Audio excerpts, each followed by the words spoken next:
Hello there. I hope you're all well. Before we get started with today's video, I'd like to apologize for the lack of storytelling videos I have released lately. You see, I record my stories all in one sitting, and I fucked up my back a little bit a while ago, so I had to recover before I could record again.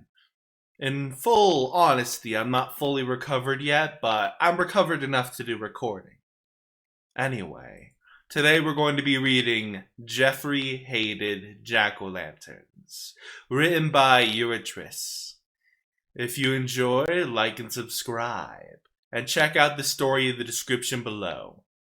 Now, without further ado, let's get started, shall we? Jeffrey hated jack-o'-lanterns. This was a problem since his hometown was known as the jack-o'-lantern capital of the United States. Every year, the town was host to thousands, if not millions, of carved horrors. It had become a point of pride for the small Midwestern town. The town had become full of pumpkins since its founding back in the 1800s. And the town was filled with glowing, grinning gourds from September till April. The public commons had 3 large greenhouses that grew pumpkins during the cold months, and no citizen had to pay for a pumpkin. Jeffrey was pretty sure that it came out of their taxes, along with the road work and police force. Jeffrey had grown up carving, eating, and hating pumpkins with a red-hot fury. As a child, the glowing gourds had frightened him. His parents were never sure why, but he was terrified of them. Until he was 7, Jeffrey had refused to even carve one, and he remembered getting in trouble several times for pushing them off the front porch. It never stopped a new one from appearing where the old one had been, but they always came with this stern talking to about wasting pumpkins. Pumpkins were a hot commodity in the town, and were not something to be squandered. By the time he was 17, his fear had turned into a deep hatred, a hatred that had brought him to this moment. Jeffrey was sitting on the commons with his friends when he got the idea. Hey, what if we pulled a prank this Halloween? Like a huge, big prank? Chris looked up, cigarette smoke curling over his face, while Kevin leaned over the handlebars and grinned stupidly at Jeffrey. What kind of prank? Asked Chris, a cigarette hanging from his mouth like a modern-day cowboy. Chris was your typical greasy teenage troublemaker. He was decked out in a leather jacket, ripped jeans, black boots, and a constant need to smoke the cigarettes he usually lifted from his dad. Chris likely believed himself to be some sort of badass, and Jeffrey had seen him make good on many of the less than idle threats Chris often made. Chris was also the most stable of Jeffrey's friends, and he made quite the contrast to the grinning idiot leaning on his handlebars. Something big, something that will never be forgotten, Jeffy said, grinning hugely. Jeffrey was watching them unload a wagon of pumpkins from the greenhouse as they loitered on the commons. Jeffrey wanted nothing so much as to watch them all become compost.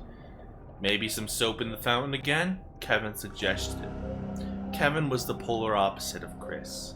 If Chris looked like a greaser, Kevin looked like a generic Chad.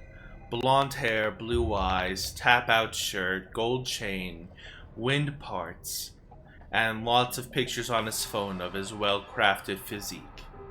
Kevin and Chris had been Jeffrey's friends for a long time, but the truth was that he mostly just used them as muscle. He wanted them in on this in case things went south, and something like this had the potential to go very wrong very quickly. Nah, Kevin, something a little bigger this time. I'm thinking about smashing some pumpkins on Halloween night. Kevin grinned, but Chris raised a pierced eyebrow at him. Are you kidding? You know how anal this town is about those damned pumpkins. If we go around people's houses and smash up their jack-o'-lanterns. Oh, I'm not talking about the ones at people's houses. I want to smash all of the pumpkins. The ones at the houses, the shops, and the display on the commons too. The two of them looked at him in stunned silence. By morning, I don't want a single jack-o'-lantern in this whole town unpulped. Kevin grinned like a shot fox, nodding his head and raising his hand for a high five. Jeffrey obliged him, holding his hand up to Chris next. Chris didn't say anything though. His lips were slowly creeping into a distinctly evil grin as he thought over the implications. He slapped over his own palm against Jeffrey's. Chris was smart, probably smarter than anyone Jeffrey knew, but he loved a good trick as much as anyone. The idea of all the townspeople seeing their pumpkins smashed, their town pride destroyed, made him feel like the Grinch at the end of the movie. Save the change of heart. We'll be legends. More than legends. We'll be infamous, Chris said as he pulled his hand into a raised fist. Jeffrey laughed. Boys, I guarantee the day after Halloween will go down in town history when we're done. As they sat on the commons and started to flesh out their plans, Jeffrey had no idea how right he was. They stood in Jeffrey's garage later that day and made plans. Halloween was 5 days away, and they had to make sure they could commit their prank and get away with it unscathed. Being arrested for a stunt like that would only elevate their street cred, but Jeffrey was honestly a little worried about how the town would take what they were getting ready to do. As the three rode their bikes towards Jeffrey's house, they passed through downtown and saw the shops littered with pumpkins. The plaque that commemorated when the world's largest pumpkin had come through with the fair one year showed replacement on the front of the town hall. The display table of pumpkins outside the Jack-o'-lantern museum made the table sag under their orange mass. Jeffrey thought again about how vital the stupid things were to the town. They could get in real trouble for this. So, the first order of business would be masks. They need to be full face masks too. Chris put in when Jeffrey brought it up. I don't want them to see our hair or our noses and identify us somehow. Kevin laughed. Easy, my bro and I are heading over to Sever Friday night. You guys slide me some cash for masks? I'll bring back some quality stuff. Jeffrey looked at Chris and he looked back at him. This was a big ask from Kevin, a guy who still got lost on his way to school sometimes. Kevin's role in the gang was muscle, that was obvious, but trusting him with something like this was a stretch. If he got distracted when he and his bro got to Sever, they could be out of money and have no masks for this caper. Chris was right when he said that full-face masks would be a must, and the shops in town wouldn't have what they were looking for. Kevin must have noticed the looks because he got a little flustered. Oh, come on, guys. I can do this. Do you want good masks or not? Chris shrugged at Jeffrey, who sighed as he took out his wallet and handed Kevin a 20. Kevin looked at Chris, opening and closing his hand, as he crumpled Jeffrey's 20 with each grip. Chris dropped his motorcycle boots off the table and rolled his eyes, pulling a 20 out of his pocket and adding it to the pile. Kevin reached into his wine pants and took out a 20 of his own, adding it to the pile, before pushing the whole wad into his pocket. They were taking a big chance on Kevin, and both made sure he damn well knew it. The next 5 days were agony for Jeffrey. He couldn't tell anyone what they were planning to do. That would ruin the prank, but they still had to make sure they had an alibi. Providence threw them a bone on that one, because their friend Mark was having a Halloween party that night.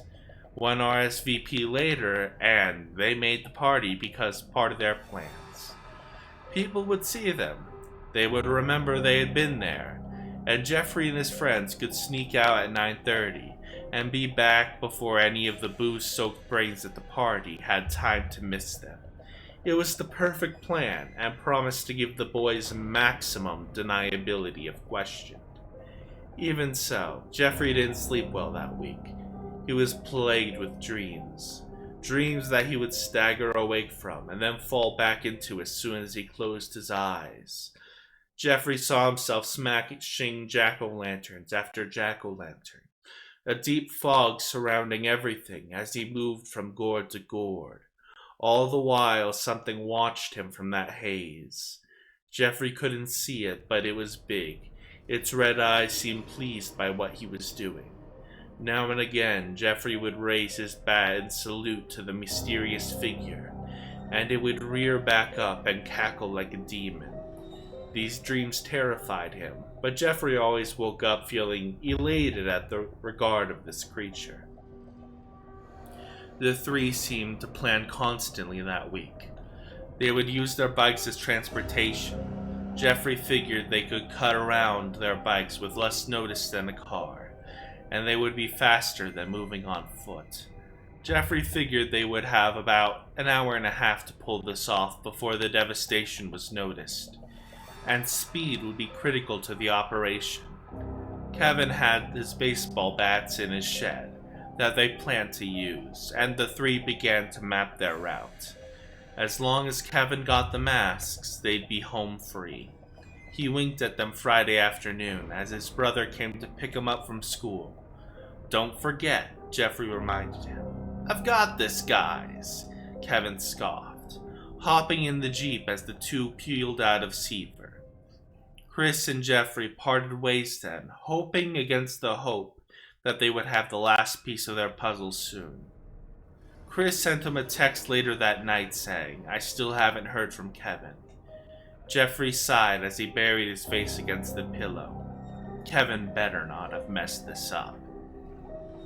Chris came over the following day and found Jeffrey in the garage. He was oiling the chain on his bike when Chris pulled up. He was preparing for tonight, and Chris looked put out. Jeffrey could guess the source of his anger. Kevin had been radio silent since yesterday after school. Not a text, not a call, nothing. He forgot. "He forgot and you know it," Chris said. "We don't know that," Jeffrey said, trying to remain positive. Though brilliant, Chris could be volatile and was prone to moodiness sometimes. Jeffrey didn't want him bailing out at the last minute. "He won't return my texts, and his phone goes straight to voicemail. If he and his brother spent the night in Seaver, we could be screwed." Jeffrey started to speak, but at that moment a familiar Jeep pulled up in the driveway. Kevin leaned in to say something to his brother, taking a brown paper sack from the back seat of the Jeep. As the Jeep drove off, and Kevin approached the pair, he was all smiles, not reading the room at all. And when Chris walked towards him, he spread his arms as he prepared to wrap them in one of his annoying bro hugs. When Chris socked him in the gut instead, Kevin's grin faded as he groaned and fell to his knees. Jeffrey pulled him back, but Kevin took it in strides as Jeffrey tried to pull the greaser away from him. "What was that for?" Kevin gasped, not really hurt, but definitely startled. "That's for bugging out and going radio silent for the last 24 hours. I dropped my phone in a puddle for about 5 minutes after we got there. I didn't realize you two were so worried about me." Chris balled up his fist, straining against Jeffrey as he tried to hit Kevin again. Jeffrey pushed the greaser into a nearby recliner, kicking up a cloud of dust as he tried to settle in. "No worries as long as you got the masks," Jeffrey said, still not holding out hope for the scatterbrained musclehead. Kevin's grin threatened to cut his head in half. "Oh, I got the masks. I think you'll find them very fitting, too." Jeffrey took the bag from Kevin, feeling the thick rubber masks inside the plain brown grocery bag. He reached in and pulled out a ghoulish orange mask that made him grin as wide as Kevin. The plastic thing looked like a demented jack-o'-lantern, its gaping black mouth cut into a frightening double row of teeth. Its black eyes were angled with malice, and Jeffrey could see a big plastic roach crawling out of its nostril. As he took it in, it was perfect. Jeffrey couldn't believe that Kevin had picked these out. It would be fitting to attack the town's established idols, with their very likeness adorning their faces. He tossed the second mask to Chris, and the greaser goggled at the ghoulish thing as he grinned like a fool. Jeffrey could feel a lot of the anxiety melt away, and when he raised his hand this time, it was give Kevin a hearty high five. Kev, these are perfect.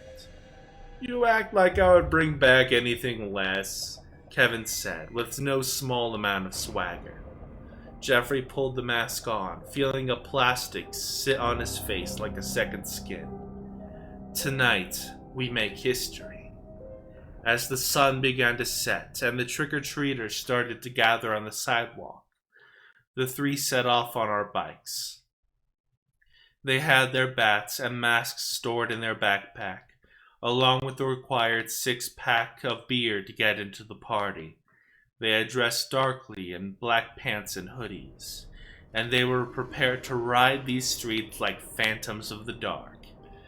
They arrived at Mark's party around 7, the festivities already in full swing. It was a typical high school underage drinking party.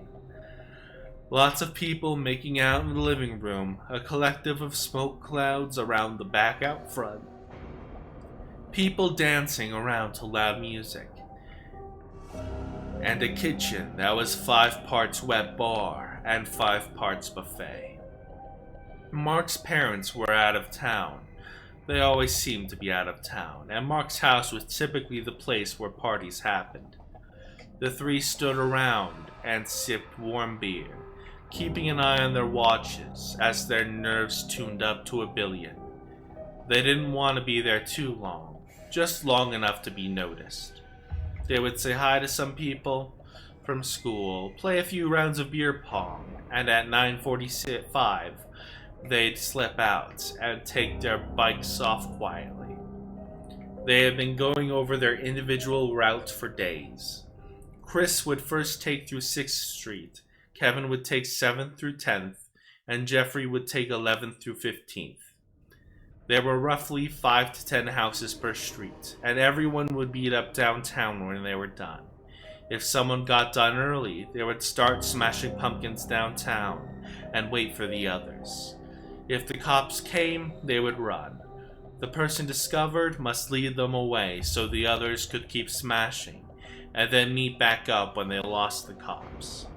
They would not assume the vandals were organized. They would think that they were holiday pranksters out for fun, and if they grabbed one of them, the other 2 could finish the night's work before anyone was the wiser.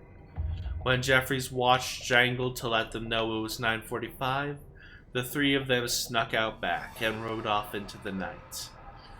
They split off at 10 o'clock. The front porch is dark, save for the glow of jack-o'-lanterns. And the streets were mostly free of trick-or-treaters. Jeffrey slipped on his mask as he came to 11th Street, grinning beneath as he pulled his bat from his pack. The first gourd he hit exploded in a shower of orange skin and wet innards. He smiled beneath the mask, smashing the other 2 and moving on to the next. The pumpkins were old by now, starting to rot, and his bat made quick work of them. Jeffrey had finished with the streets in no time, his arm burning from the effort, but his desire for more burning hotter still. He had seen people peeking from the windows, but no blue and whites came to chase him away. The work seemed too easy. The jack-o'-lanterns flew apart with a single swing of his bat, and Jeffrey reveled in the feel of his anger and fear being satiated. He would look back on that feeling throughout the years and feel deep shame, but tonight it was all about his revenge at his source of terror. Jeffrey was not challenged until 12th Street. He had gotten cocky halfway through his culling. He wasn't content to just smash the pumpkins anymore. Oh no. Jeffrey started throwing them against trees, mailboxes, and the houses as they sat to silent guardians over. No one came out to challenge him, their love for their pumpkins only going so far, and Jeffrey felt untouchable as he shattered his latest gourd against the door of 3608 12th Street. When the man lumbered from behind the porch, laying hands on Jeffrey, as the boy grabbed for another pumpkin, Jeffrey was terrified for half a second. The mask had become turned during his efforts, and he hadn't seen the man as he came sneaking towards him. The light was poor, but Jeffrey was pretty sure it was Mr. Bask, his English teacher. He was standing in his bathrobe and asking Jeffrey what the hell he thought he was doing, as he tried to wrestle the last of his pumpkins from him. Jeffrey had a short and squashy tug of war with Mr. Bask, and finally had the bright idea to just let go of the hateful gourd. Jeffrey's fingers had started to slide through the thick skin of the pumpkin base anyway, and the last thing he wanted was slime all over his hands. The older man stumbled backwards as Jeffrey released his hold and fell on the backside as the pumpkin splattered against him, covering him in the soupy guts and rotten seeds. He looked at Jeffrey for a moment, so lost and afraid of this pumpkin demon who had visited its wrath on this house. And for a moment, Jeffrey came to his senses. He started towards him, wanting to help him up, but then the shadow fell across him, and he looked up to find a true demon standing on the sidewalk. He was standing in the shadow of a giant inflatable pumpkin, and the streetlight seemed to loathe to touch him. He was a massive, huge shadowed figure of steel and green. When he sliced the inflatable with the axe or sword or whatever he carried, it sputtered into death as it puddled onto the lawn. Jeffrey was frozen by him for a moment, his terror and anger at the pumpkins paling comparing to his madness at the sight of this creature. Then it spoke. The voice of winter, and he was once again filled with that potent fire. To hell with him. Your work must be fulfilled. Jeffrey nodded, mounting his bike and riding off without a second glance at the prone man he'd left behind. By the time Jeffrey finished his work, it was nearly midnight. How had it taken so long? He had been so taken by the act of destruction that Jeffrey had lost track of time. He was surprised that no one else had come out to challenge him and wondered how no one else had called the police yet. Jeffrey's clothes were spattered with pumpkin, his mask caked with dried seeds and goopy rind, but he didn't feel tired in the least bit. Quite the contrary. Jeffrey felt an almost maniacal need to see more pumpkins squashed beneath his bat. He rode downtown, feeling the cold breeze drive him forward, the chill stroking his blaze of revenge. The fell breeze felt like the oncoming winter, and it seemed to lend Jeffrey its power. As Jeffrey rode into downtown, he passed by the remains of many smashed jack-o'-lanterns on the way. Chris and Kevin had been busy, it would seem. Tables had been overturned, and gaping holes from the pumpkin greeted him as he rode. They had thrown them into the street, smashed windows on the storefronts, and scattered the guts of numerous gourds everywhere. If Jeffrey had been in his right mind, it would have doubtlessly seemed like a little much. They hadn't agreed on this level of vandalism, nothing even close to this magnitude. But at that moment, Jeffrey was emboldened by the sight of so much destruction. This was his will, so Jeffrey thought, and so he would reward them for their efforts. Jeffrey felt the mist gathering over the town as much as he saw it. Its icy fingers were making chill bumps pop out of his arms, and he found himself looking for the figure in the sidewalk. Jeffrey expected him to appear in the mist and cackle, congratulating Jeffrey for orchestrating such a fine bit of mischief. But if he were here, he was staying hidden for now. Jeffrey found Kevin and Chris on the commons. It seemed that this is where the police had been. The cruiser's blue and white lights were cutting through the fog, but they couldn't hold a candle to the blaze that burned on the commons. Jeffrey gawked at it, speechless as the towering bonfire the two had created. They had set the greenhouse on fire. They had set a pyre and called the police right to them. In his wonder and disbelief, though, Jeffrey forgot to keep an eye peeled for trouble. Someone pushed him suddenly, spilling him into the street. They fell on him as they wrenched his arm painfully behind his back, and his fall had knocked the wind out of him. He didn't have any strength to fight them off, and when they lifted Jeffrey to his feet, they shouted for him to stop resisting. Jeffrey was shoved towards a strobing vehicle and pushed into the back seat. He shimmied to the other side, wanting to see if his friends would escape. But what Jeffrey saw was far from what he had expected. Outside, Chris and Kevin were backing into the thick fog that swirled around the commons. The police were moving in, nightsticks in hand, and the cop that had cuffed Jeffrey was moving up behind them as he yelled into his radio. He didn't seem to be reaching the person he wanted, though, because Jeffrey saw him jerk his way around as he crackled and sparked on his shoulder. He cursed and pulled it out, stomping on the box as it caught fire, and looked away from his fellow officers as he tried to put it out. And that's why he didn't notice the figure when it came riding out of the fog. Jeffrey saw him, though. He saw his red eyes glowing from high in the fog as he came up behind his friends. He was tall, nearly 10 feet, and Jeffrey saw the two officers freeze as they noticed him.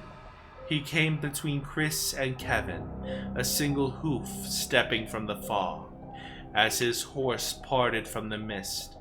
His armored form came next, his armor forest green, his horned helm the color of moss, his sword shrieking like a wild cat as he drew it out. Kevin and Chris didn't even look at him.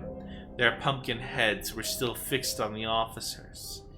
He was more fantastic than Jeffrey could have imagined. Neither his dream nor the phantom on the sidewalk had done him justice. And when he charged, the officers broke like quail. Jeffrey heard him laugh, that biting cackle that had haunted his dreams. When he sliced down at the first officer, the man tried to impose his flimsy nightstick into the path of the vorpal blade. It sheared through the nightsticks, the man's ballistic vest, and finally through his flesh. He fell to the ground in pieces, and the other two cops looked at those twitching pieces a little too long. The figure laid into them with gusto, and Jeffrey jumped as a head bounced off the front glass and rested on the hood. The rider slew them all, rode them down like children. And when he rode towards the cruiser, Jeffrey knew that he had arrived. The Green Man had returned. He leaped to the car and rode into the town, Chris and Kevin following mutely behind him. Jeffrey pivoted in his seat, screaming for them to let him out. He kicked the door, kicked the glass until it splintered into a cascade of spidery cracks. But the rider and his grotesque minions were already disappearing into the fog. They left him there with their bodies. They left him there to take the blame. Jeffrey kicked until his legs ached. He screamed until my throat felt like it would break. He pulled on the cuffs until his wrists bled. In the end, though, it didn't matter in the slightest. More cops arrived, and as the mist dissipated, Jeffrey was taken to jail, his mask removed, and his identity discovered.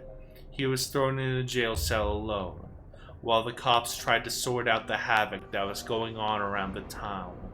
Calls were coming in all over the town, and 17 more deaths were reported that night.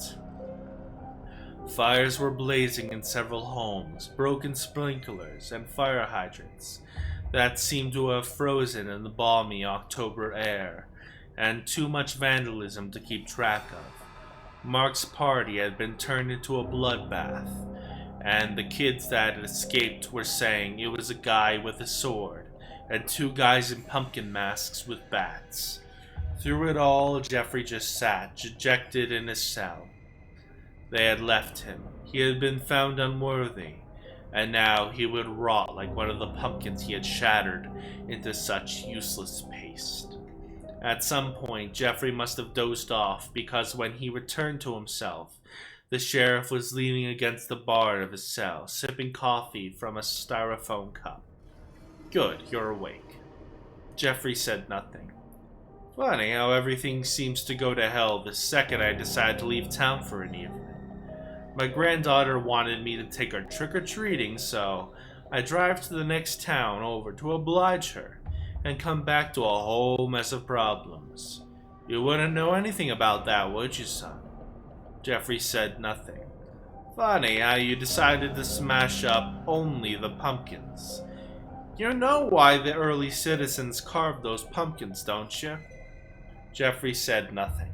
"Sure you do. There's a mural in the museum. You've probably seen it 1,000 times, but never really thought much of it.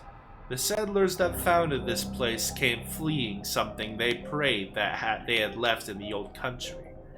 That image on their mural of the tide riding down on us? That's not English invaders we sometimes pretend for tourists.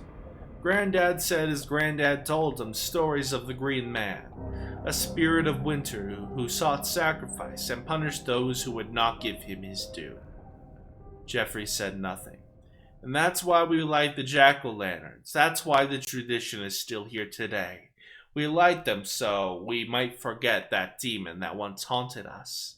We light them because they keep him away. You've left us naked in the breeze, boy. You've burned our greenhouses, smashed our talismans, and now there'll be nothing to stop him from coming back tonight." The sheriff's eyes bore into him, but Jeffrey said nothing. "Did you see him, boy? Did you see that devil?" He wrung his hands over the bars like a drowning man treading water, but Jeffrey refused to answer him. After he'd wrung those bars for a few minutes, the sheriff left. Jeffrey never saw him again. Jeffrey never saw much of anyone again. When he heard the creaking groan of pavement and the metal being separated, Jeffrey smiled. He knew they had come back for him, and when the bars on the street parted from the cement, he looked up to see Kevin and Chris had returned for him. They were still wearing their masks, but Jeffrey had an idea that those masks weren't rubber anymore. Jeffrey had an idea that those masks were permanent now, and he would be too once he slipped it on. Jeffrey crawled onto street level, falling to his knees when he saw that he was with them. The voice in his head told him that he needed one more. These two imps needed a leader. The rider tossed something rubber to the pavement at Jeffrey's feet, and with trembling hands, Jeffrey slid the grotesque pumpkin mask back on. The Green Man called Jeffrey to action, and who was he to deny him? I hope you enjoyed. Please like and subscribe, it helps the channel a lot. See you next time.